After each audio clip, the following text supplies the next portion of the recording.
Sekarang super plasticizar ya. Super plasticizar. Bisa juga disebut pengencer. Nah, ini mirip ya. Yaitu jenis aditif yang berfungsi mengurangi kepadatan beton tanpa tambahan air. Oleh karena itu, super plasticizar juga sering disebut pengurang air, ya, pengencer, ya. Nah, terus apa bedanya sama water reducer? Ya, bedanya di komposisi kimia. Oke, jadi fungsinya hampir sama, tapi beda komposisi kimia. Ya. Nah, gitu pun harus sudah dibedakan ya, karena komposisi kimia itu sangat menentukan sifat. Meskipun hampir sama ya, kalau senyawanya berbeda, dianggap berbeda gitu. Ya, yang berbeda secara kimia dari water reducer. Super plasticizar digunakan agar beton segar mudah dialirkan ke tempat-tempat pengecoran yang sempit sehingga mengurangi keropos atau honeycomb ya. Jadi honeycomb itu istilahnya untuk beton-beton yang keropos ya, beton-beton yang gagal memadat ya. Jadi ya itulah istilahnya honeycomb ya. Padahal diartikan ya sarang-sarang lebah ya, tapi ya itulah istilah luarnya ya. Jadi beton itu kalau tidak cukup encer ya. Jadi bayangkan ada beton segar itu yang kempel gitu, bahasa Jawanya kempel gitu ya, yang benar-benar padat gitu. Dia akan ketika dituangkan ke suatu cetakan ya, sudut-sudut cetakan yang sempit itu kadang-kadang tidak teraliri beton karena saking padatnya gitu ya.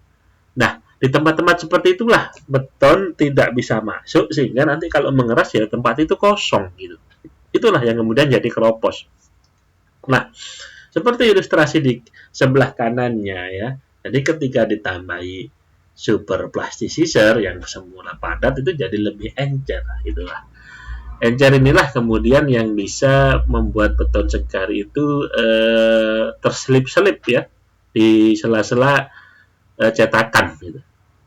Jadi tempat-tempat yang sulit pun bisa dia jangkau dan akhirnya di sana dia terisi dan memadat dan akhirnya jadilah beton yang utuh gitu ya, yang keroposnya sedikit. Tujuannya sebenarnya di sana. Sifat-sifat super plasticizar ya. Nah, kemampuan beton nanti juga kita bahas lagi ya. Kemampuan beton untuk bisa dialirkan dengan mudah namanya kelecakan ya atau workability.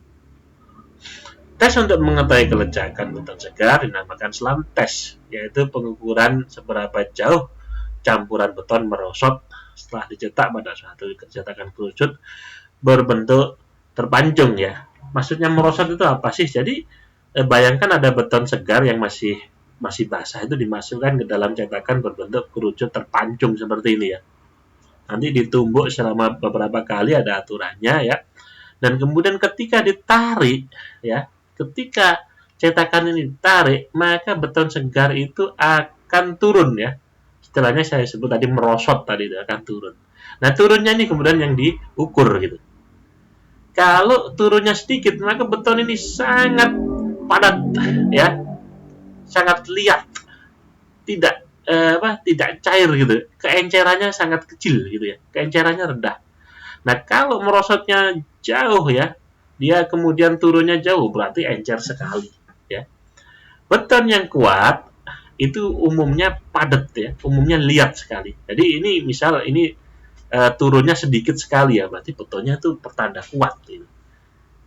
Kalau betonnya semakin encer ya pertanda lemah gitu. Nah, sayangnya ya itu tadi, konsekuensinya kalau dia terlalu padat dia nggak bisa mengalir ke sela-sela cetakan. Kalau dia terlalu encer, bisa dia mengalir ke sela-sela cetakan, tapi kekuatannya tidak sebaik itu. Oke. Nah, di sini juga ada grafik yang menerangkan persentase super plasticizar dengan slam. Ya, jadi yang garis ini ya, yang ada garisnya, oke, yang ada garisnya itu inisial slam ya. Inisial slam itu slam pertamanya 80 mili ya, jadi merosotnya itu 80 mili. Oke. Kemudian yang inisial slamnya 120 ini yang hitam ini ya. Nah, kemudian ini persentase si super plasticizarnya. Kita lihat di persentase sekitar ya 0,2 sampai 0,4 ya. Jadi kecil sekali. 0,2 sama 0,4 ini persen loh. Jadi masih per 100 lagi. Ini dia bisa selam tesnya lebih tinggi ya.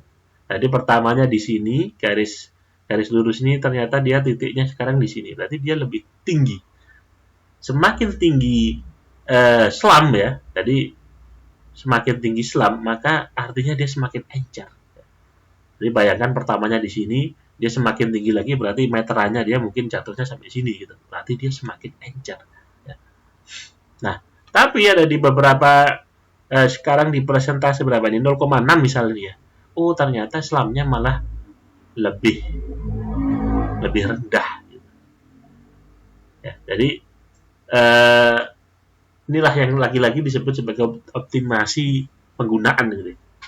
Terlalu sedikit ada bisa tidak berefek, terlalu banyak efeknya bisa buruk. Ya, jadi lagi-lagi jumlahnya harus pas seperti itu. Salah satunya sifat super plastisism. Nah kemudian ada juga yang namanya ini ya semacam apa ya delay istilahnya ya, pengerasan yang terkesan lebih cepat. Oke, jadi sebenarnya enggak yang namanya terkesan ya, jadi sebenarnya enggak juga gitu. Sebenarnya enggak dia tidak berhubungan langsung dengan pengerasan gitu ya. Ya jadi betul yang ditambah superplastisnya seakan lebih cepat kering, namun sebenarnya settingnya sama saja. Ya. Fenomena pengeringan ini disebut slump loss. Ya. Merupakan dampak negatif karena pengerasan beton jadi sulit diprediksi ya. Dan mengatasi ini biasanya superplasticizer dituangkan setelah beton dicor. Nah sekarang diakalinya begitu ya. Jadi superplasticizer itu nyampurnya itu tidak sama si adukannya yang dicampur sama semen pasir kerikil itu ya. Jadi setelahnya ya. Setelah dicor dan dituangkan ke si cetakannya kemudian baru dituangkan superplasticizer.